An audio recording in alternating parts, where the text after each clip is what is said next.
കറുത്ത പാറക്കഷണങ്ങൾക്കിടയിലൂടെ ഇടയ്ക്കിടയ്ക്ക് നുരയും പതയുമായി ഓടിക്കയറുന്ന ചെറിയ തിരകളെ നോക്കിക്കൊണ്ട് അവർ വളരെ നേരം നിശ്ചലരായി ഇരുന്നു. ഒടുവിൽ അയാൾ തൻ്റെ അല്പം പരുത്ത സ്വരത്തിൽ ചോദിച്ചു, "ഒന്നും പറയാനില്ലേ?" "ഒന്ന് ചോദിക്കണമെന്നുണ്ട്." "എന്നെ വെറുത്തു തുടങ്ങിയോ?" "എന്തിന്?" "ഒരിക്കൽ സ്നേഹിച്ചിരുന്നതുകൊണ്ട്." അയാൾ അല്പം ക്രൂരതയോടെ പൊട്ടിച്ചിരിച്ചു. എന്നിട്ട് തൻ്റെ കോട്ടിൻ്റെ കീശയിൽ നിന്ന് ഒരു സിഗരറ്റ് എടുത്ത് കൊളുത്തിക്കൊണ്ട് പറഞ്ഞു, "നിനക്ക് ഭ്രാന്താണ്.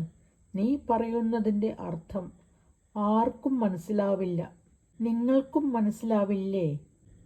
അവളുടെ ആത്മാഭിമാനം വീണ്ടും അയാളുടെ മുമ്പിൽ മുട്ടുകുത്തുകയായിരുന്നു.